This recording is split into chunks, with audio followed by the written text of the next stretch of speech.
લોહે સૌહરિહંતાણમ નમો લોહે સૌહરિદાનમ નમો લોહે સૌઆયર્યાણમ નમો લોહે સૌજ્યાયાણમ નમો લોહે સૌત્રિકાવતી શ્રાવણમ ઓમકારમેન્દુ સંયુક્ત નિત્યમ જયંતિ યોગિના કામદમોક્ષદો છે ઓંકારાય નમો નમઃ મંગળમ ભગવાન મંગળમ ગૌતમોર્મિ મંગળમ કુંકુંડાર્ય વિજેન્દ્રમોષ મંગળમ નમઃ સમયસારાય સ્વાનુભૂત્યા ચકાસ્તે ચિત્ત સ્વભાવાય ભવાય સર્વઃ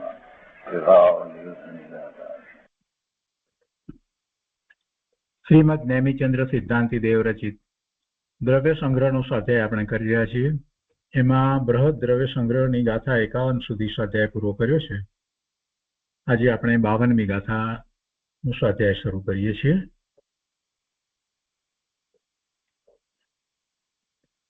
બાવનમી ગાથામાં આચાર્ય પરમેષ્ટિનું લક્ષણ કહે છે. પંચ પરમેષ્ટિમાં હવે ત્રીજું આચાર્ય પરમેષ્ટિનું લક્ષણ. સંસ્કૃતમાં ગાથા આ પ્રમાણે છે. દર્શન જ્ઞાન પ્રધાને વીર્ય ચારિત્ર તપ આચારે આત્માનમ પરમ ચ વિનક્તિ સહ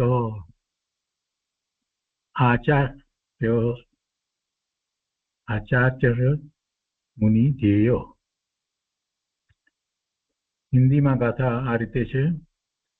દર્શન જ્ઞાન સમગ્ર ઉદાર ચારિત તપ ધીરજ આચાર આપ આચાર્ય પર અચરાય ऐसे आचार्य मुनि ध्याय. સંસ્કૃત ગાથાના અર્થમાં કહે છે કે દર્શન જ્ઞાન પ્રધાને એટલે દર્શન આચાર અને જ્ઞાનાચાર જેમનામાં મુખ્યપણે રહેલા છે એવા વીર્ય ચારિત્ર વર તપ આચારે વીર્યાચાર ચારિત્ર આચાર અને તપ આચારમાં એ 5 આચારોમાં મુનિ આત્માનમ જે મુનિ પોતાને ચ પરમ યુનક્તિ તેમજ બીજાને પોતાને તેમજ બીજાને જોડે છે. સહ આચાર્ય તે આચાર્ય પરમેષ્ટિ ધ્યેય ધ્યાન કરવા યોગ્ય છે. તો કહે છે દર્શન આચાર અને જ્ઞાન આચાર જેમનામાં મુખ્યપણે રહેલા છે એવા વીર્ય આચાર ચારિત્ર આચાર અને તપ આચારમાં એટલે એમ 5 આચાર દર્શન આચાર જ્ઞાન આચાર વીર્ય આચાર ચારિત્ર આચાર અને તપ આચાર એમ એ 5 આચારમાં જે મુનિ પોતાને તેમજ બીજાને જોડે છે તે આચાર્ય પરમેષ્ટિ ધ્યાન કરવા યોગ્ય છે. ભાવાર્થમાં કહે છે જે સાધુ દર્શન જ્ઞાન વીર્ય ચારિત્ર અને તપ એ 5 આચારોમાં સ્વયં લીન રહે છે, એનું આચરણ કરે છે અને બીજાઓને પણ આચરણ કરાવે છે તેને આચાર્ય પરમેષ્ટિ કહે છે. તેમનું સદા ધ્યાન કરવું જોઈએ. આગળ કહે છે સમ્યક દર્શનનું આચરણ તે દર્શન આચાર. સમ્યક દર્શનનું આચરણ તે દર્શન આચાર એટલે અહીંયા શ્રદ્ધાની વાત છે. સમ્યક જ્ઞાનનું આચરણ તે જ્ઞાન આચાર. વિતરાગ ચારિત્ર ભાવનું આચરણ તે ચારિત્ર આચાર. તપનું આચરણ તે તપાચાર અને ચારે આચારોને પાળવામાં પોતાની શક્તિ છુપાવવી નહીં એટલે કે પૂર્ણ શક્તિપૂર્વક ચારે આચાર પાળવા તો તે વીર્ય આચાર છે. એ રીતે 52મી ગાથા છે. પૂજ્ય બ્રહ્મદેવજીએ 52મી ગાથા ટીકા જે લખી છે તો એ આપણે લઈએ છીએ. અહીંયા 52મી ગાથામાં પૂજ્ય બ્રહ્મદેવજી પહેલા ઉપોદ્ઘાતની અંદર કહે છે 51મી ગાથા પછીથી કે હવે ઉપાધિ રહિત શુદ્ધ આત્મ ભાવનાની અનુભૂતિના અવિનાભૂત, જો ઉપોદ્ઘાત જે કર્યો છે એ બહુ સરસ રીતે કર્યો છે. 51મી ગાથા પછીથી પૂજ્ય બ્રહ્મદેવજી કહે છે કે હવે ઉપાધિ રહિત, વિશેષણો બધા જ મહત્વના છે, શુદ્ધ આત્મ ભાવનાની અનુભૂતિના અવિનાભૂત નિશ્ચય પંચાચાર લક્ષણ, નિશ્ચય ધ્યાનનું પરંપરાએ કારણભૂત એવું નિશ્ચય અને વ્યવહાર એ બંને પ્રકારના પંચાચારોમાં પરિણત આચાર્ય પરમેષ્ટિની ભક્તિરૂપ અને અણમો આયર્યાણમ એ પદના ઉચ્ચારણ રૂપ જે પદસ્થ ધ્યાન, તેના ધ્યેયભૂત આચાર્ય પરમેષ્ટિનું કથન કરે છે. આચાર્ય પરમેષ્ટિનું કથન કરે છે. શું છે આચાર્ય પરમેષ્ટિ, કેવા છે, કેમ છે? તો કે છે કે જે પદસ્થ ધ્યાન તેના ધ્યેયભૂત, પદસ્થ ધ્યાનની અંદર આ આચાર્ય પણ ધ્યેય છે. આચાર્ય પરમેષ્ટિને, પંચ પરમેષ્ટિમાં આચાર્ય એક પરમેષ્ટિ છે, એમને ધ્યેય બનાવી અને પદસ્થ ધ્યાન કરવામાં આવે છે. તો એ પદસ્થ ધ્યાનના ધ્યેયભૂત આચાર્ય છે અને એમનું અહીંયા કથન કરવામાં આવ્યું છે. એ આચાર્ય પરમેષ્ટિનું કથન કરવામાં આવ્યું છે. એટલે અહીંયા શું કહે છે કે નમો આયર્યાણમ, નમો આયર્યાણમ એ પદના ઉચ્ચારણ રૂપ જે પદસ્થ ધ્યાન, એટલે નમો આયર્યાણમ એમ એ પદ દ્વારા પદસ્થ ધ્યાન આપણે જે કરીએ છીએ, તો એના એ પદમાં રહેલા કોણ છે? એ આચાર્ય. તો એમનું અહીંયા વર્ણન કરવામાં આવ્યું છે. પંચ પરમેષ્ટિમાં એ ત્રીજા આચાર્ય પરમેષ્ટિનું વર્ણન કર્યું છે. હવે એમાં આગળ પહેલા જે કઈ વાત સમજવા જેવી છે,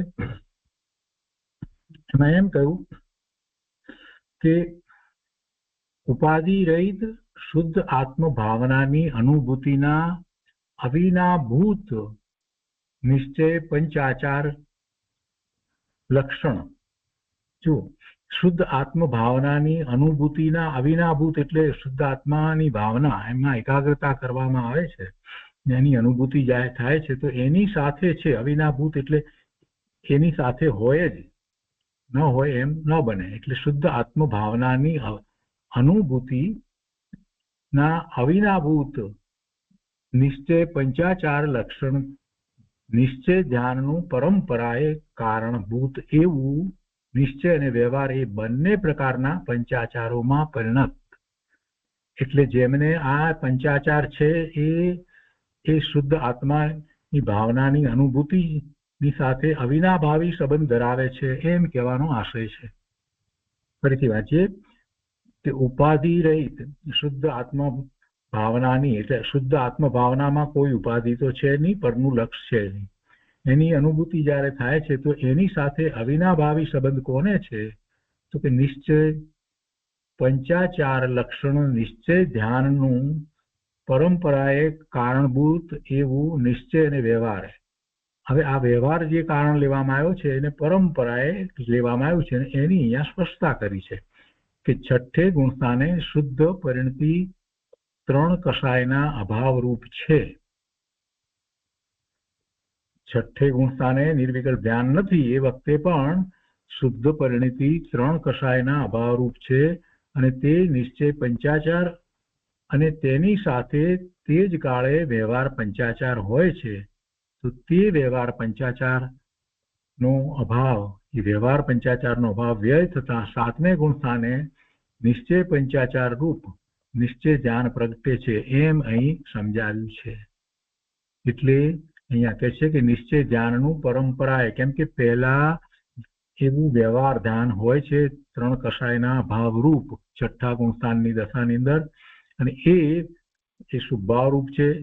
એ છોડીને એના ભાવ રૂપ નિર્વિકલ્પ ધ્યાન હોય છે, એટલે એ કારણભૂત થયું. એટલે નિશ્ચય ધ્યાનનું પરંપરાએ કારણભૂત એવું નિશ્ચય અને વ્યવહાર એ બંને પ્રકારના પંચાચારોમાં પરિણત. એટલે નિશ્ચય અને વ્યવહાર બંને પ્રકારના પંચાચાર લીધા છે અહીંયા.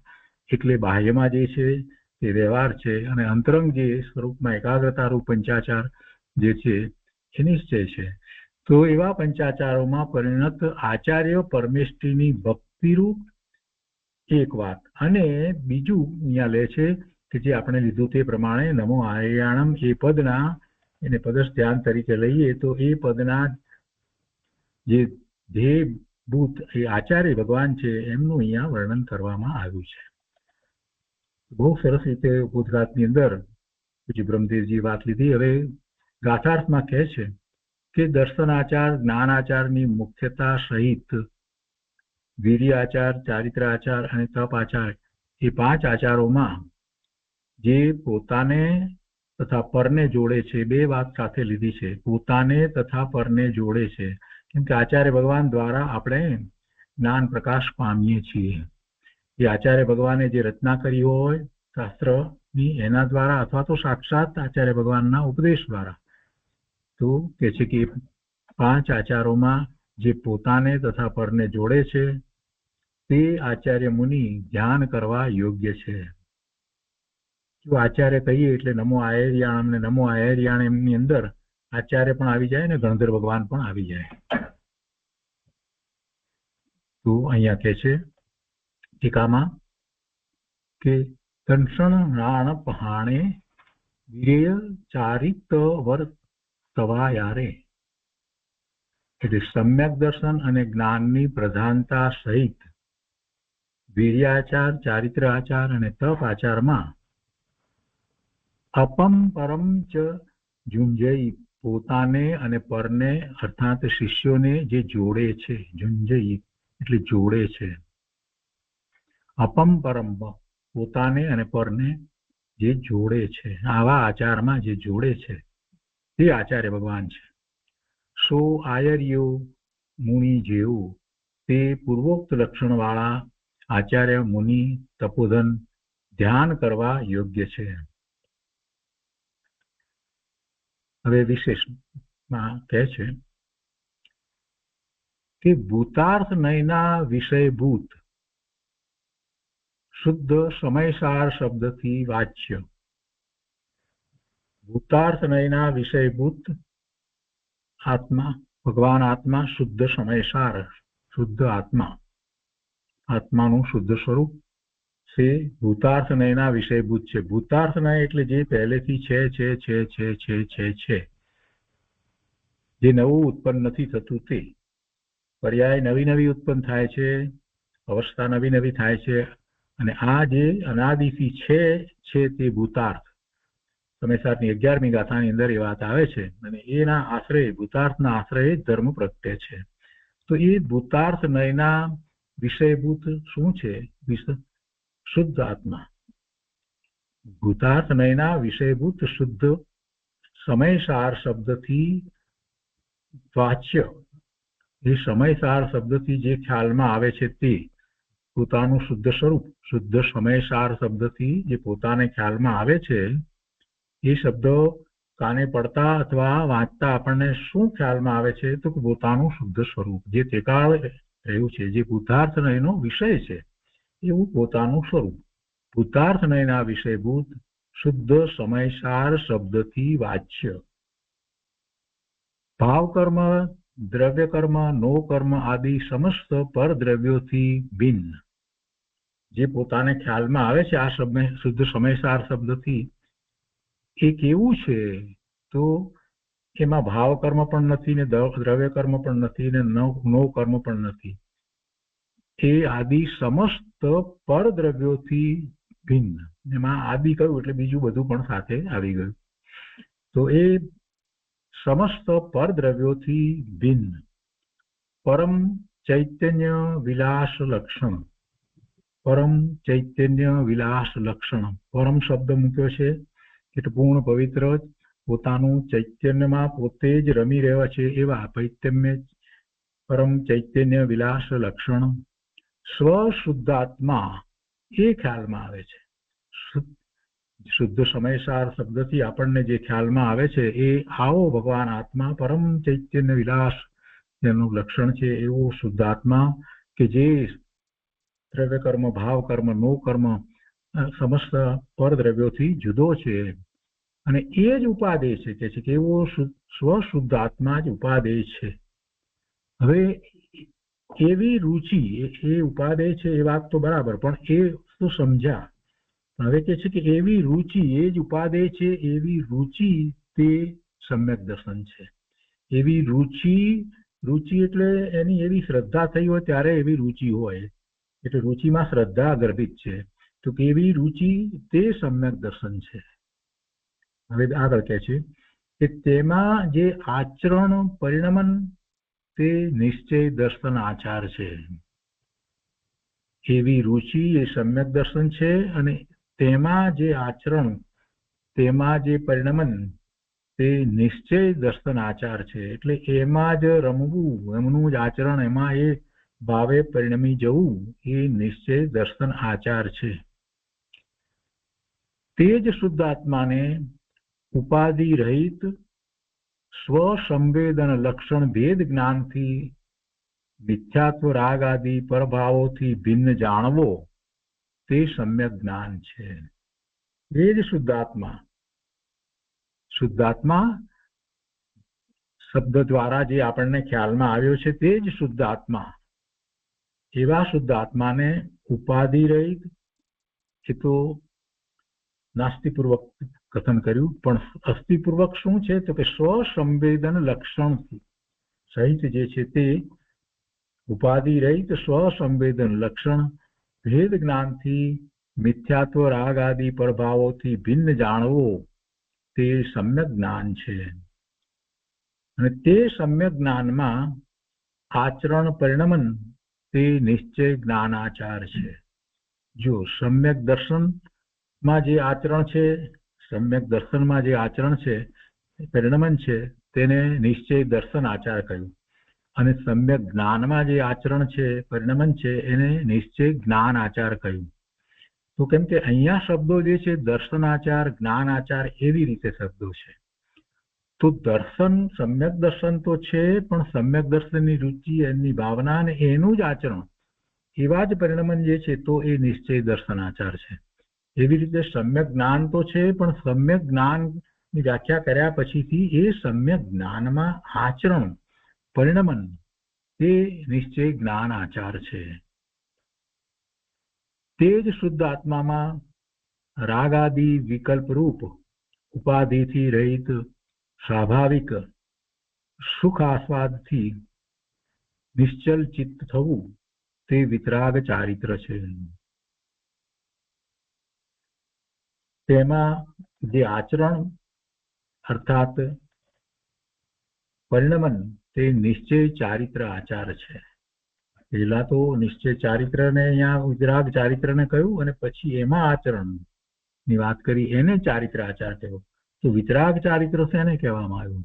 વિતરાગ શબ્દ છે એને જરાક વિચાર કરવા જેવો છે. વિતરાગ, જેનો રાગ વીતી ગયો છે, જેનો રાગ ક્ષય થઈ ગયો છે, જેનો રાગ ચાલ્યો ગયો છે, જેને રાગ રહ્યો નથી, તે વિતરાગ છે. રાગ ગયો એટલે શું થયું? આત્માની અનુભૂતિ. કેમ કે રાગ જે છે એનાથી વિરુદ્ધ જે છે તે પોતાનું સ્વરૂપ છે.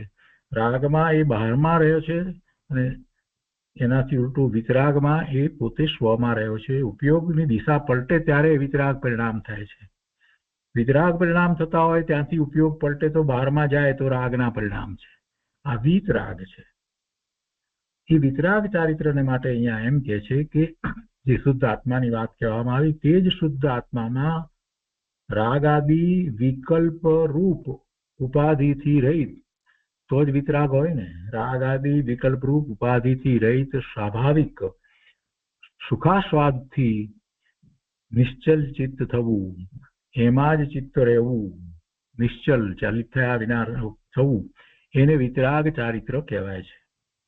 હવે આ વિતરાગ ચારિત્રની વ્યાખ્યા કરી અને એમાં કે છે કે તેમાં જે આચરણ, વિતરાગ ચારિત્રમાં જે આચરણ અર્થાત, આચરણનો અર્થ કર્યો છે અર્થાત પરિણમન, એવું જ પરિણમન જ્યારે થાય છે તો તે નિશ્ચય ચારિત્ર આચાર છે.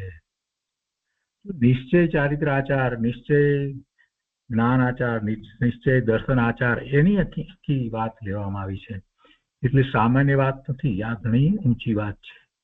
કેમ કે એવી ઊંચી વાત હોય ત્યારે જ આચાર્ય ભગવાન એ પદસ્થાનને યોગ્ય કહેવાય ને, ત્યારે જ આચાર્ય ભગવાનનું પદ જે છે એ પદસ્થાનને યોગ બને ને. એટલે ઘણી ઊંચી વાત છે.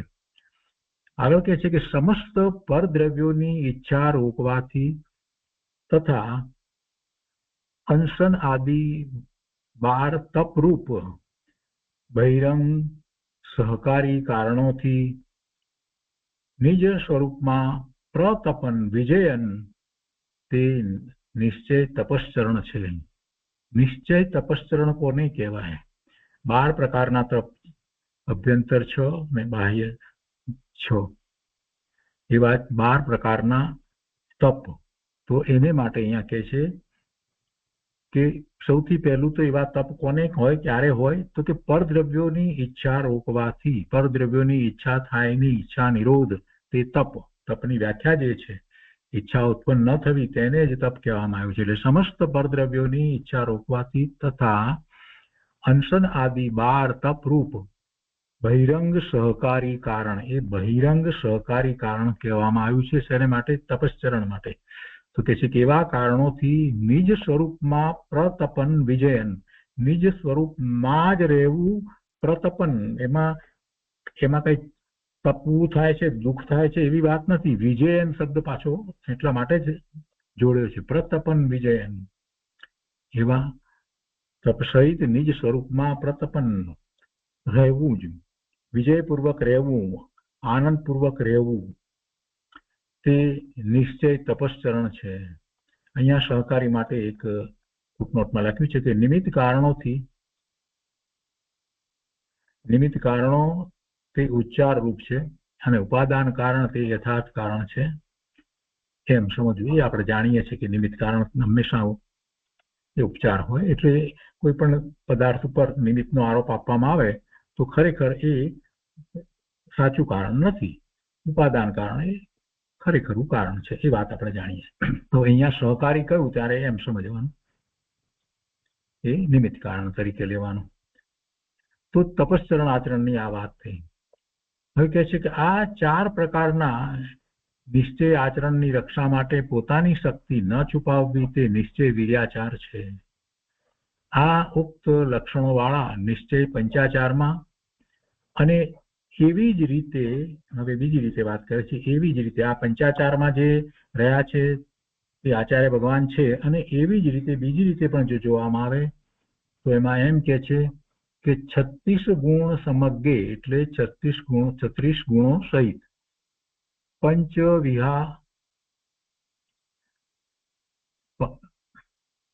પંચવિહાચારક કર્ણ સંદર્શે, એટલે 5 પ્રકારના આચાર પાળવાનો ઉપદેશ દેનાર. પંચવિહાચાર કર્ણ સંદર્શે એટલે કે 5 પ્રકારના આચાર પાળવાનો ઉપદેશ દેનાર. શિષ્યાણુગ કુશલે, એટલે શિષ્યાણુગ એટલે શિષ્ય ઉપર અનુગ્રહ, શિષ્યાણુગ કુશલે, શિષ્યો ઉપર અનુગ્રહ કરવામાં કુશળ જે ધર્માચાર્ય છે તેમને ધમ્માયર્યે સદા વંદે, એ ધર્માચાર્ય છે તેમને હું સદા વંદન કરું છું.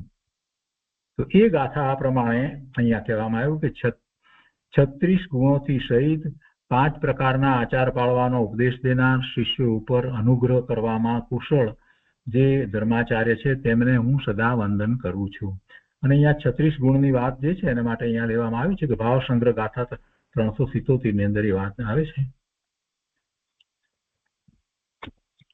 હવે કહે છે કે આ ગાથામાં કયા પ્રમાણે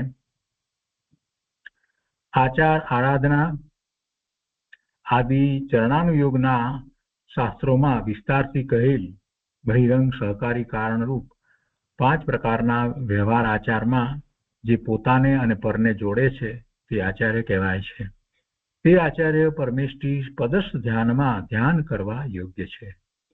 એ રીતે આચાર્ય પરમેષ્ઠીના વ્યાખ્યાનથી ગાથા પૂરી થઈ. એ રીતે 52મી ગાથા છે.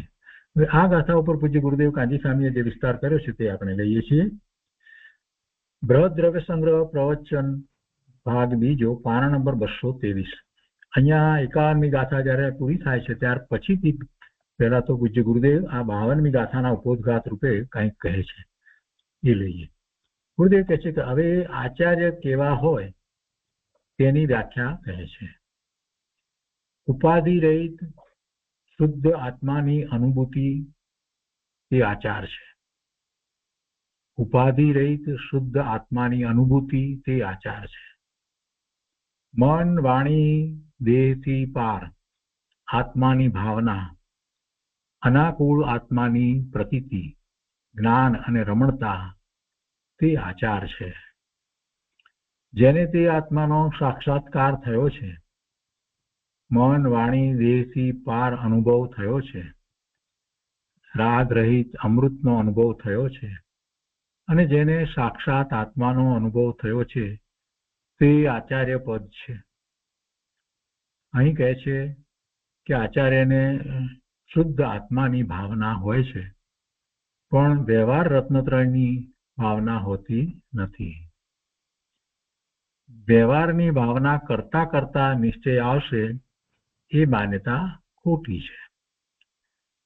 માત્ર જેને ખરેખર નિશ્ચયથી એવી ભાવના થઈ છે અને એવી ભાવના જેને વર્તે છે તો એને સાથે રહેલો જે કંઈ શુભભાવ વગેરે છે એને આરોપથી વ્યવહાર કહેવામાં આવે છે. પણ એ સાથે રહેલો શુભભાવ એ કંઈ નિશ્ચયનું કારણ બનતું નથી. એટલે ગુરુદેવ કહે છે કે વ્યવહારની ભાવના કરતા કરતા નિશ્ચય આવશે એ માન્યતા ખોટી છે. નિશ્ચયનો પુરુષાર્થ કરવામાં આવે ત્યારે સાથે વ્યવહાર હોય છે, બસ એટલી વાત કહેવામાં આવી છે. સમ્યક દર્શનમાં પણ એ વાત પહેલા અગાઉ આવી ગઈ છે કે સમ્યક દર્શનની પર્યાય પ્રગટ થાય છે ત્યારે એ નિશ્ચય અને વ્યવહાર બંને સાથે પ્રગટ થાય છે. એવું નથી કે પહેલા વ્યવહાર હતો એટલે નિશ્ચય થયો, એમ નથી. પહેલા જે હતું એ માહિતી જ્ઞાન હતું, એનાથી કઈ નિશ્ચય પ્રગટ થાય છે એમ નથી.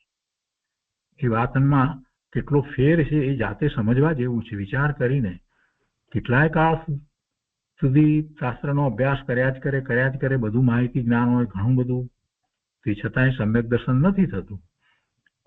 પણ જ્યારે પુરુષાર્થ કરે છે અને એવા ભાવે થઈ જાય છે તો એ વખતે બાકી રહેલો જે શુભભાવ જે છે એને વ્યવહાર કહેવામાં આવે છે. અહીંયા કહે છે કે વ્યવહારની ભાવના કરતા કરતા નિશ્ચય આવશે એ માન્યતા ખોટી છે. રાગ રહિત મારો સ્વભાવ છે એવી ભાવના આચાર્ય કરે છે. પોતામાં ઉઠતા શુભ ભાવની ભાવના કરતા નથી. શુભ ભાવ તો આવી જાય છે, શુભ ભાવની ભાવના કરતા નથી. તો પછી જગતના પદાર્થોનું પરિણમન આમ થાજુ એવી ભાવના હોતી નથી. એવો ભાવ તો ક્યાંથી થાય? તેમણે નિર્વિકલ્પ શાંતિ પ્રગટ કરી છે, તેમાં લીન છે. તેવા સ્વરૂપવાળાને આચાર્ય કહે છે. જ્ઞાન આચાર, દર્શન આચાર, ચારિત્ર આચાર, વિધિ આચાર અને તપ આચાર એમ 5 આચાર શુદ્ધ આત્માની અનુભૂતિના સાક્ષાત્કારમાં આવી જાય છે. બીજી રીતે કહીએ તો એવો શુદ્ધ આત્માની અનુભૂતિ છે એને જ આવા આચાર હોઈ શકે. અને એવા આચારનો જે પુરુષાર્થ જેમને પૂરેપૂરો થયો છે, આવા 5 આચારનો, જ્ઞાન આચાર, દર્શન આચાર, ચારિત્ર આચાર, વિધિ આચાર, તપ આચાર, તો એ એવા પુરુષાર્થ સહિત છે અને એવી સાક્ષાત અનુભૂતિ થઈ છે અને બીજાઓને પણ એ અનુભૂતિ માટેનો ઉપદેશ આપે છે એ આચાર્ય છે. તો શુદ્ધ આત્માની અનુભૂતિના સાક્ષાત્કારમાં આ 5 આચાર આવી જાય છે. ઉપાધિ રહિત શુદ્ધ આત્માની ભાવના તથા અનુભવમાં 5 પ્રકારના આચાર આવી જાય છે. તે નિશ્ચય ધ્યાનનું લક્ષણ છે. એટલે આચાર્ય ભગવાનને તો નિશ્ચય ધ્યાન હોય છે.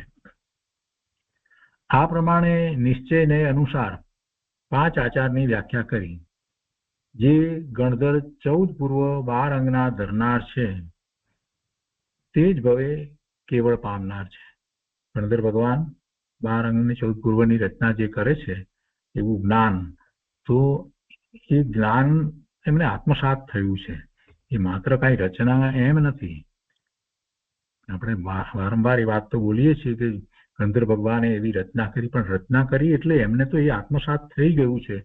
પછી એમના દ્વારા એ વાત બહાર આવી છે. માત્ર કઈ ભગવાનની વાણીમાંથી કઈ એને એમને ગોખી નાખ્યું છે, મુખપાઠ કરી લીધું છે, યાદ રાખી લીધું છે, એવી કોઈ વાત નથી હોતી. ભગવાનની વાણીમાંથી એ એમને પ્રાપ્ત કર્યું છે અને એવું આત્મસાત થયું છે, અને એમ જ એ પોતે પરિણમી રહ્યા છે. ત્યાર પછીથી એ મૌખિક રીતે આચાર્યોને એ જ્ઞાન આપે છે. જે ગણધર ભગવાન 14 પૂર્વ 12 અંગના ધરનાર છે, એ તો એ જ ભવે કેવળ જ્ઞાન પ્રાપ્ત કરનાર છે. તે નમસ્કાર માત્રમાં નમો લોએ સર્વ સાહણમ, હે સાધુ તને મારા નમસ્કાર હો, એમ બોલે છે. એવા સાધુ મુનિ આચાર્યનું સ્વરૂપ અહીં કીધું છે. એટલે એમાં નમો આયર્યાણમની વાત છે. તો નમો આયર્યાણમ કહીએ એટલે એમાં ગણધર ભગવાનને અને આચાર્ય ભગવાનને નમસ્કાર આવી જાય છે. પછી નમો ઉજ્જાયણમમાં ઉપાધ્યાય ભગવાનને નમસ્કાર આવે છે, અને નમો લોએ સર્વ સાહુણમ એમ જયારે બોલીએ છીએ તો સર્વ સાધુને નમસ્કાર કહીએ છીએ, તો એમાં પણ બધાને નમસ્કાર આવી જાય છે.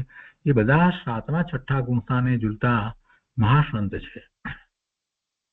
એવા સાધુ મુનિ આચાર્યનું સ્વરૂપ અહીંયા તો કહ્યું છે. અહીંયા જે કહેવામાં આવ્યું છે એમાં આચાર્યનું સ્વરૂપ કહ્યું છે. નિશ્ચયથી 5 આચાર પ્રગટ થયા છે એવા લક્ષણવાળા, એટલે કે દેહની ક્રિયા, દયા, દાન કે વિકલ્પ આચાર્યનું સ્વરૂપ નથી.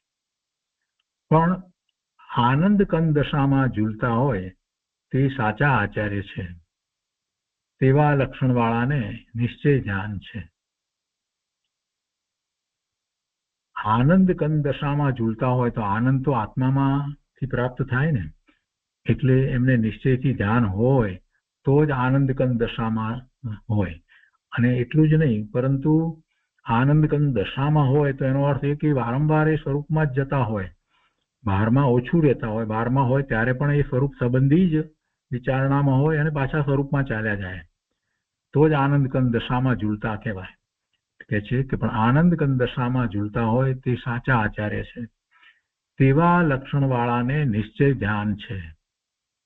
જો મુનિ હોય એને પણ આચાર્ય કે ઉપાધ્યાય કે ગણધર ભગવાનની જેમ 7મું 6ઠું ગુણસ્થાન હોય, અને એ પણ પ્રચુર સ્વસંવેદન સહિત હોય, તો એ પણ કેવળ જ્ઞાન પ્રગટ કરે. ઉપાધ્યાય પદમાં હોય તો એ પણ એ જ રીતે કેવળ જ્ઞાન પ્રગટ કરી શકે. આચાર્ય પદમાં આચાર્ય છે કે ગણધર ભગવાન છે એ કેવળ જ્ઞાન પ્રગટ કરે. ગણધર પદમાં જે છે એ તો નિશ્ચયથી આ ભાવમાં કેવળ જ્ઞાન પ્રગટ કરી, એ તો નક્કી જ છે કે એ તો મોક્ષે જાય જ છે. બીજા આ ભાવમાં જાય કે થોડાક ભાવ કરીને પછી જાય, પણ આ પંચ પરમેષ્ટિમાં રહેલા 7મા 6ઠ્ઠા ગુણસ્થાનની ભૂમિકામાં જે છે એવા જીવોને આપણે નમસ્કાર કરીએ છીએ. કેમ કે એ એવી આનંદની દશામાં રહ્યા છે, વિશેષપણે પોતાના સ્વરૂપનો જ અનુભવ કરી રહ્યા છે. 12માં આવે છે ત્યારે પણ એ જ દ્રષ્ટિ રહે છે. એટલે કહે છે કે આનંદ કંદ દશામાં ઝૂલતા હોય તે સાચા આચાર્ય છે. તેવા લક્ષણવાળાને નિશ્ચય ધ્યાન છે, અને તે નિશ્ચય ધ્યાનનું પરંપરા કારણભૂત નિશ્ચય અને વ્યવહાર આચારમાં તલ્લીન આચાર્ય પરમેષ્ટિની ભક્તિરૂપ પદસ્થ ધ્યાન છે. તે આચાર્યને બીજા આચાર્ય નમસ્કાર કરે છે. તે આચાર્યને બીજા આચાર્ય નમસ્કાર કરે છે. તે બીજા આચાર્ય કેવા હોય છે? નિશ્ચય અને વ્યવહાર એમ બંને પ્રકારે આચારોમાં પરિણત છે. આ આચાર્યને શુભ ભાવ આવે ત્યારે આવા આચાર્યને વંદન કરે છે. અને એ વાત આપણને સ્પષ્ટ થાય છે કે બીજા આચાર્ય જે છે એ પણ એમના આચાર્ય એટલે ગણધર ભગવાનને વંદન કરે છે. ગણધર ભગવાન તો આચાર્યના પણ આચાર્ય છે. નિશ્ચય આચાર તો ઉપર કયા, અને વ્યવહાર આચાર એટલે શું? તો કે છે કે બહુમાનથી ભણવું, જેની પાસેથી ભણ્યો હોય તેનો આદર કરવો, દર્શનમાં નિશંકા આદિ ગુણો હોવા. એટલે સમ્યક દર્શન થાય છે તો જે નિશંકી નિકાંક્ષિત આદિ જે 8 ગુણો પ્રગટ થાય છે તેવા 8 ગુણો બરાબર હોય. ચારિત્રમાં તે જ પ્રકારનું ચારિત્ર પાળવું, પોતાનું વીર્ય ગોપવે નહીં અને તપ આદિ કરે વગેરે રૂપ 5 વ્યવહાર આચારનું આચાર્ય પાલન કરે છે. આમ નિશ્ચય અને વ્યવહાર આચાર પરિણત આચાર્યની ભક્તિ કરવી તે પદસ્થ ધ્યાન છે. તથા નમો આયર્યાણમ આ પદને બોલવા રૂપ લક્ષણનું ધારક એવું પદસ્થ ધ્યાન છે. નમો આયર્યાણમ, નમો આયર્યામ એમ બોલી અને પદસ્થ ધ્યાન જ્યારે કરવામાં આવે તો એ પહેલા આપણને એ નમો આયર્યાણમમાં કોને નમસ્કાર કરીએ છીએ એનું સ્વરૂપ બરાબર સ્પષ્ટ ખ્યાલમાં હોવું જોઈએ, અને એવા સ્વરૂપનો મહિમા આવે તો આપણે એમને નમસ્કાર કરીએ. તો અહીંયા એ પદ નું કેવું સ્વરૂપ છે એ સમજાવવામાં આવ્યું છે. એટલે આચાર્યની ભક્તિમાં આ પદ નિમિત્ત છે, અને તેવા પદસ્થ ધ્યાનના ધ્યેયભૂત આચાર્ય પરમેષ્ઠીનું નિરૂપણ અહીંયા કરે છે. તો 52મી ગાથામાં પૂજ્ય ગુરુદેવ ગાથાર્થ કે ગાથા ભાવાર્થમાં કહે છે કે દર્શન આચાર, જ્ઞાન આચાર, વીર્ય આચાર, ચારિત્ર આચાર અને તપશ્ચરણ આચાર એ 5 આચારોમાં પોતે તત્પર હોય છે અને બીજા શિષ્યોને પણ તેમાં લગાવે છે. એવા આચાર્યો પરમેષ્ઠી ધ્યાન કરવા યોગ્ય છે.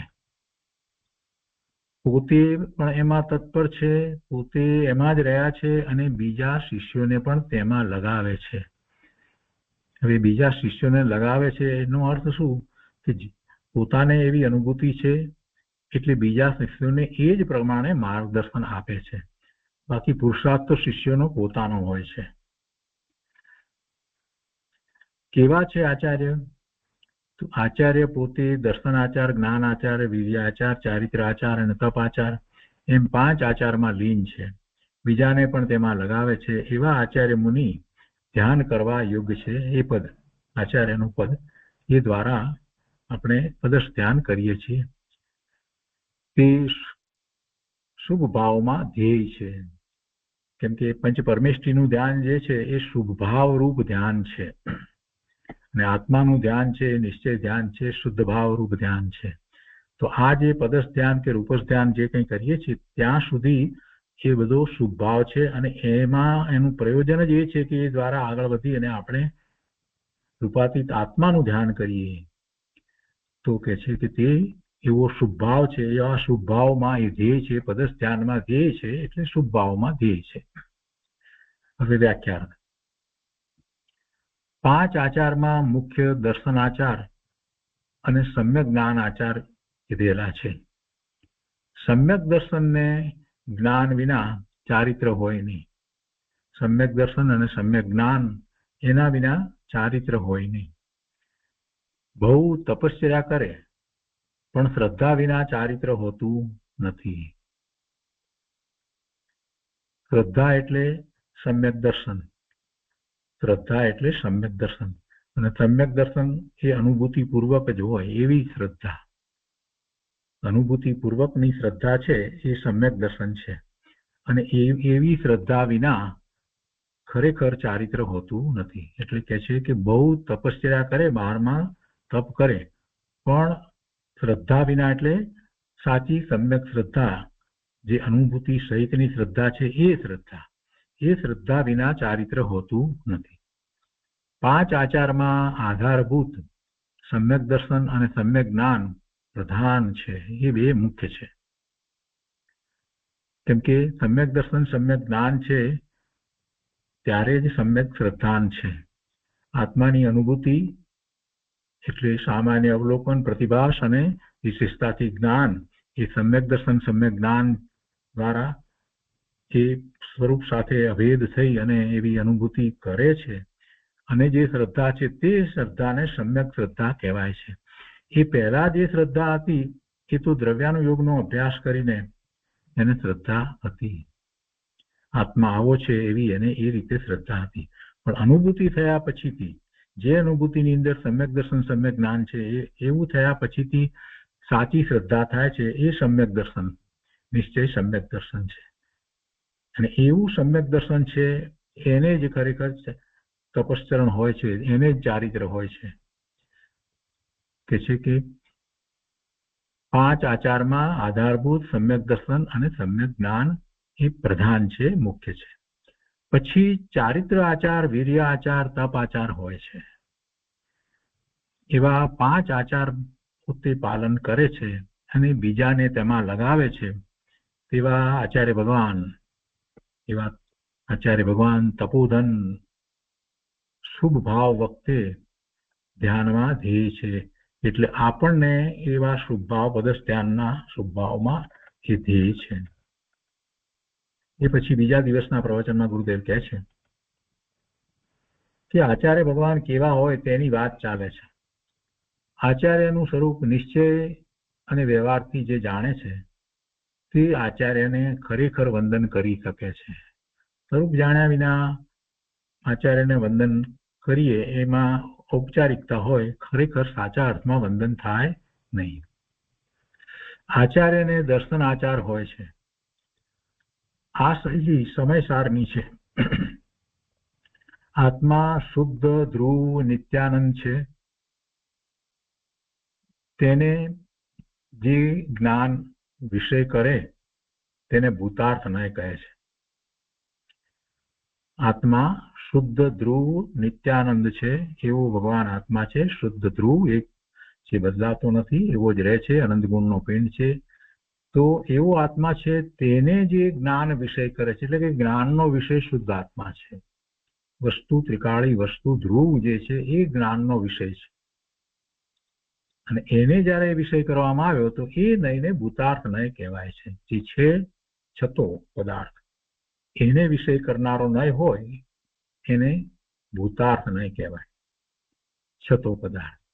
એક રૂપ સ્વભાવીની વાત કહે છે.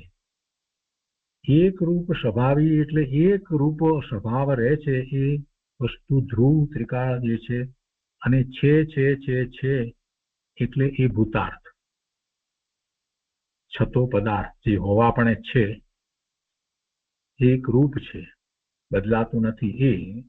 એવો સ્વભાવ આત્માનો છે ને એવા સ્વભાવની વાત અહીંયા કરવી છે. એટલે ભૂતાર્થ શબ્દ પ્રયોગ કર્યો છે કે ભૂતાર્થ નયના વિષયભૂત પોતે ભગવાન આત્મા એ શુદ્ધ ધ્રુવ નિત્યાનંદ વસ્તુ, એ છતો પદાર્થ.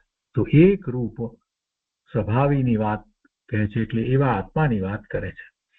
ભૂતાર્થ નયનું ધ્યેય શુદ્ધ સમયસાર છે. ભૂતાર્થ નયનું ધ્યેય શુદ્ધ સમયસાર છે. ભૂતાર્થ નયનો વિષય એ શુદ્ધ આત્મા છે, એ શુદ્ધ સમયસાર છે.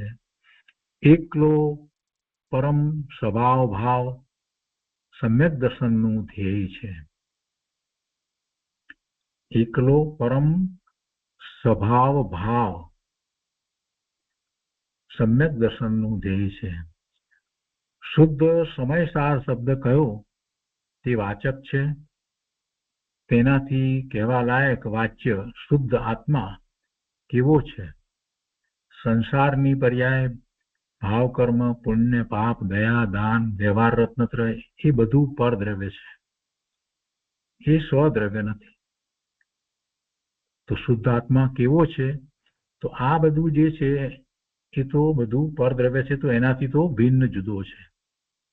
સંસાર શુદ્ધ દ્રવ્યમાં નથી, સંસાર શુદ્ધ દ્રવ્યમાં નથી, ભાવ કર્મ પણ નથી ને નો કર્મ પણ નથી, અને આ શુભ ભાવ પણ નથી, અશુભ ભાવનો તો પ્રશ્ન જ નથી.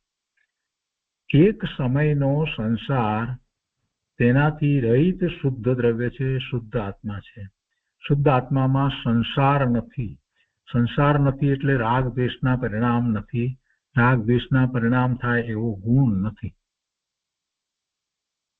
દ્રવ્ય કર્મ તથા નો કર્મ શરીર આદિ પરદ્રવ્ય છે. તે બધાથી રહિત શુદ્ધ આત્મા જુદો છે. આમ શુદ્ધ આત્માને ધ્યેયમાં લેવો તે સમ્યક દર્શન છે. અહીંયા એક વાત લીધી ને કે એકલો પરમ સ્વભાવ ભાવ સમ્યક દર્શનનું ધ્યેય છે. એટલે એવો જે આત્મા શુદ્ધ આત્મા એ જે સ્વભાવ ભાવ એવો સ્વભાવે પરિણમતો એવા અનંત ગુણ ભવન અંદરમાં ચાલી રહ્યો છે એવો સ્વભાવ ભાવ, તો એ સમ્યક દર્શનનું ધ્યેય છે. અને હવે એ વાતને સમજાવવા માટે આ બધી વાત સાથે લીધી કે કેવો આત્મા બધાથી જુદો ભિન્ન એવો, પણ એ બધાથી જુદો એ વાત નાસ્તિથી છે. અને અસ્થિપૂર્વક જો જોઈએ તો એ શુદ્ધ દ્રવ્ય ત્રિકાળ એક સરખું જ રહ્યું છે. એ અસ્થિપૂર્વકની વાત અહીંયા લીધી છે. અહીંયા ગુણ ગુણીનો ભેદ દર્શાવ્યો નથી. એટલે અનંત ગુણનો પિંડ અસંખ્ય પ્રદેશી એ બધી વાત જે છે તે ભેદરૂપ વાત છે. અહીંયા અભેદની દ્રષ્ટિ કરાવી છે. એટલે એ વાત અહીંયા લીધી નથી. છે અસ્થિપૂર્વક, પણ એને અહીંયા લેવામાં એવો ભેદ પાડ્યો નથી. અહીંયા તો આ બધાથી ભિન્ન જુદો એક રૂપ સમયસાર ભગવાન આત્મા છે એ વાત લીધી છે. અને એ દ્રષ્ટિનો વિષય જે છે એટલે એ સમ્યક દર્શનનું ધ્યેય છે. એટલે એ સમ્યક દર્શનનું ધ્યેય છે. આમ શુદ્ધ આત્માને ધ્યેયમાં લેવો તે સમ્યક દર્શન છે. ચૈતન્ય સિવાય બધા પર દ્રવ્ય છે. એકલો પરમ પારિણામિક ભાવ ભૂતાર્થ દ્રષ્ટિનો વિષય છે. કેમ કે ભાવની અપેક્ષાથી જોઈએ તો પાંચ ભાવની અંદર પરમ પારિણામિક ભાવ જે છે એ જ સદાય રહે છે, દ્રવ્યાર્થિક નયના વિષયભૂત છે. બાકીના ચાર ભાવ જે છે એ પર્યાયરૂપ છે. એટલે એકલો પરમ પારિણામિક ભાવ ભૂતાર્થ દ્રષ્ટિનો વિષય છે. દેવગુરુ શાસ્ત્રની ભક્તિ આદિ વ્યવહાર રત્નત્રયથી આત્મા જુદો છે. આ બધી પર્યાય છે. દેવગુરુ શાસ્ત્રની ભક્તિનો વિકલ્પ ઉઠે છે અને જે કંઈ પરિણામ થાય છે એના જે વખતે જે ભાવ છે એ બધું જેને સમ્યક દર્શન થયું છે એને માટે એ વ્યવહાર રત્નત્રય કહેવાય. પરંતુ જેને એ નથી તો માત્ર શુભ ભાવ જ કહેવાય. તો દેવગુરુ શાસ્ત્રની ભક્તિ આદિ વ્યવહાર રત્નત્રયથી આત્મા જુદો છે. હવે આ સામાન્ય વાત કરી અને હવે ગુરુદેવ દર્શન આચારની વાત કરે છે. પેલા સમ્યક દર્શનની વાત સમજાવી અને એમાં શુદ્ધ સમયસાર જે દર્શનનો વિષય છે એ બધું સમજાવ્યા પછી હવે દર્શન આચારની વાત કરે છે. પૂજ્ય બ્રહ્મદેવજીએ પણ એ રીતે વાત કરી હતી. સમ્યક દર્શન સમજાવી અને પછી દર્શન આચારની વાત કરી હતી કે જેવા જ પરિણામે જે થઈ રહ્યો છે એ જ આચરણ છે તો એને દર્શન આચાર કહ્યું. તો ગુરુદેવ એ વાતને અહીંયા વધારે સ્પષ્ટ કરે છે કે પરમ ચૈતન્ય વિલાસ એવા સ્વભાવને ધરનાર સ્વભાવવાન બીજ શુદ્ધ આત્મા ઉપાદેય છે. આ પ્રકારની રુચિ થવી તે સમ્યક દર્શન છે. જેને દર્શન જ્ઞાન આચાર મુખ્ય છે અને જે ચારિત્ર તપ વીર્યમાં પરિણત છે તે આચાર્ય છે. તેમાં પ્રથમ સમ્યક દર્શન આચાર કહે છે. સમ્યક દર્શન આચાર એટલે શું? તો મુનિઓને 5 મહાવ્રત આદિનો વ્યવહાર આચાર હોય છે. એ વ્યવહાર આચાર જે છે એમાં તો પરનું લક્ષ છે, પણ પરનું લક્ષ છે અથવા તો પરનું લક્ષ ન થતું હોય તો પણ એની સભાનતા રહે છે. કેમ કે એ મહાવ્રત વગેરે જે છે એમાં તો શરીરની અપેક્ષા છે. એટલે મુનિઓને 5 મહાવ્રત આદિનો વ્યવહાર આચાર હોય છે, પણ તે એ અપેક્ષાથી પરદ્રવ્ય છે. પરદ્રવ્યથી સ્વદ્રવ્ય ટકે નહીં. પરદ્રવ્યથી સ્વદ્રવ્ય ટકે નહીં. સ્વદ્રવ્યને ટકવા માટે એને કોઈ બીજાની જરૂર નથી. એને બીજો કોઈ આધાર હોતો જ નથી. સ્વદ્રવ્યને બીજા પરનો કોઈનો આધાર હોય જ નહીં. એ પરથી ટકતું નથી. એ પોતાથી સ્વયં ટકે છે. વિકાર વિનાના દ્રવ્યના આશ્રયે પ્રગટતી નિર્મળ પર્યાય શુદ્ધ આત્મા સાથે અભેદ થાય તે સ્વદ્રવ્ય છે. જો અહીંયા વિકાર વિનાના આત્માની એટલે નિર્મળ પર્યાય જે થાય છે, તો નિર્મળ પર્યાય જે છે તે સ્વદ્રવ્ય સાથે અભેદ છે, કેમ કે તે વખતે દ્વૈત રહેતો નથી. નિર્મળ પરિણામ જ્યારે થાય, આત્માનું લક્ષ્ય કરીને ઉપયોગ એ તરફ વળ્યો છે, એટલે ઉપયોગ શુદ્ધ છે, તો એ વખતે જે નિર્મળ પરિણામ જે છે એ પરિણામ સ્વદ્રવ્ય સાથે અભેદ છે. નિર્મળ પરિણામ જે છે એ જ્યારે થઈ રહ્યા છે ત્યારે દ્વૈત નથી, બેપણું નથી. અનુભવનાર જુદો અને જેની અનુભૂતિ કરે છે એ જુદું એમ રહેતું નથી, એટલે એ સ્વદ્રવ્ય સાથે અભેદ થાય છે. આગળ કહે છે કે ત્રિકાળી સ્વભાવની દ્રષ્ટિમાં એક સમયનો પર્યાય પણ અભૂતાર્થ છે, કારણ કે તે ક્ષણિક છે. ત્રિકાળી સ્વભાવની દ્રષ્ટિમાં એ અપેક્ષાથી જ્યારે લઈએ ત્યારે ત્રિકાળી સ્વભાવની દ્રષ્ટિમાં તો ત્રિકાળી જે છે એ બદલાતું નથી, અને જે પર્યાય થઈ એ તો નવી થઈ. એ તો નવી થઈ એટલે ભૂતાર્થ નથી, એ અભૂતાર્થ છે. જે ભૂતાર્થ છે એ તો અનાદિનું એમ જ છે, જે અભૂતાર્થ છે તે નવું છે. તો ત્રિકાળી સ્વભાવની દ્રષ્ટિમાં એની મુખ્યતાથી વિચાર કરીએ, ત્રિકાળીનો વિચાર કરીએ, તો એક સમયની ભલે ને નિર્મળ પર્યાય થઈ તો પણ એ નવી થઈ, એટલે એ અભૂતાર્થ છે, કારણ કે તે ક્ષણિક છે. ત્રિકાળી સ્વભાવની રુચિ કરવી તે નિશ્ચય સમ્યક દર્શન છે, અને તે સમ્યક દર્શનમાં પરિણમન કરવું, તે આચરણ કરવું, સમ્યક દર્શનમાં પરિણમન કરવું, એવા પ્રકારે આચરણ કરવું, એટલે એને સમ્યક દર્શનમાં પરિણમન કરવું અને આચરણ કરવું, એનો અર્થ એ છે કે એ જ રીતે પરિણમી રહેવું, તે નિશ્ચય દર્શન આચાર છે. સમ્યક દર્શનમાં પરિણમન કરવું ને આચરણ કરવું તે નિશ્ચય દર્શન આચાર છે. ને આવો દર્શન આચાર પ્રગટ થયા પછી જ્ઞાન, ચારિત્ર, તપ, વીર્ય એવા 4 આચાર સહિત હોય તે આચાર્ય છે. હવે જ્ઞાન આચારની વાત કરે છે કે શુદ્ધ આત્મા ઉપાધિ રહિત છે. શુદ્ધ આત્માને કોઈ ઉપાધિ હોતી નથી. જ્ઞાન સ્વજ્ઞેયને જ્ઞેય બનાવે એવા ભેદ જ્ઞાન દ્વારા, સ્વજ્ઞેયને જ્ઞેય બનાવે એવા ભેદ જ્ઞાન દ્વારા ભ્રાંતિ અને રાગ દ્વેષથી આત્માને જુદો જાણવો તે સમ્યક જ્ઞાન છે. સ્વજ્ઞેયને જ્ઞેય બનાવે છે તો એને બીજા બધા જે છે તે પોતાથી જુદા એવું જ્ઞાન, ભેદ જ્ઞાન એ વખતે હોય છે. બધાથી પોતે જુદો છે એવું. રાગ દ્વેષના વિકલ્પો પણ એમાં નથી, એનાથી પણ પોતે જુદો. શરીર, મન, વાણી, કર્મણ શરીર, તેજ શરીર, આ બધાથી પોતે જુદો, અને પોતાનો ને વર્તમાનમાં પર્યાયમાં જે શુભ ભાવ ઉઠ્યો છે એનાથી પણ પોતે જુદો.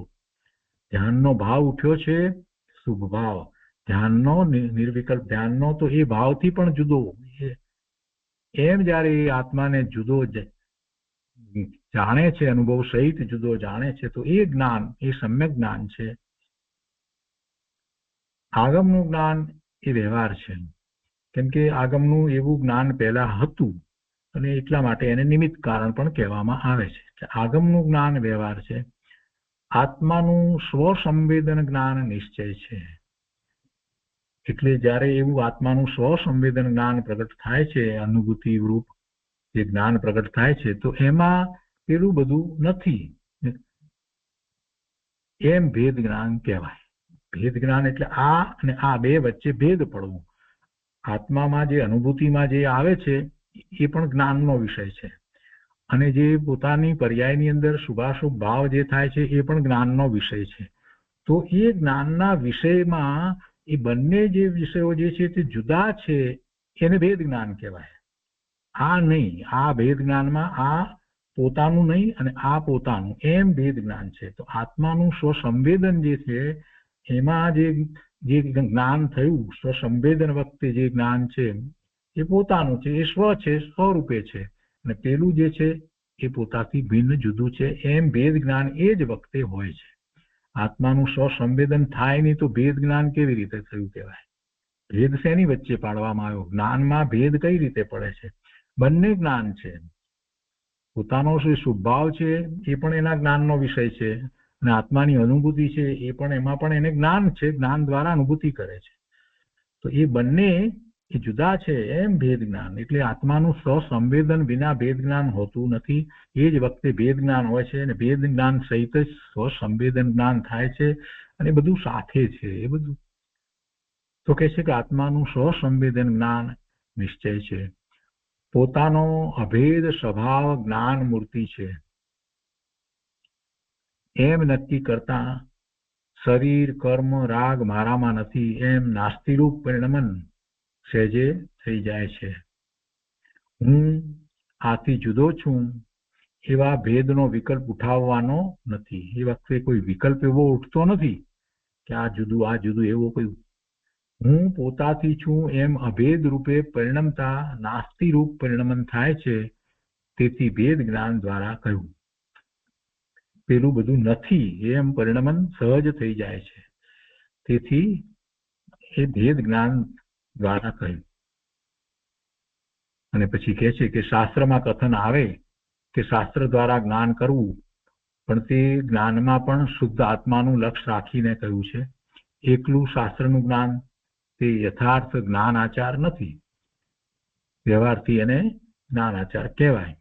પોતે સ્વસંવેદન જ્ઞાન પ્રગટ કરે તો શાસ્ત્ર જ્ઞાન નિમિત્ત કહેવાય. પોતાના જ્ઞાયક સ્વભાવમાં અભેદ રૂપ પરિણતિ કરવી તે નિશ્ચય જ્ઞાન આચાર છે, અને સમ્યક જ્ઞાનમાં પરિણતિ થવી તે જ્ઞાન આચાર છે. પોતાના જ્ઞાયક સ્વભાવમાં અભેદ રૂપ પરિણતિ કરવી તે નિશ્ચય જ્ઞાન આચાર છે, અને સમ્યક જ્ઞાનમાં પરિણતિ થવી તે જ્ઞાન આચાર છે. તો ગુરુદેવે એ પણ અહીંયા વધારે સ્પષ્ટ કર્યું છે. આજનો સ્વાધ્યાય અહીંયા સુધી રાખીએ છીએ. શેષ ભાગ આપણે આવતા સ્વાધ્યાયમાં લઈશું.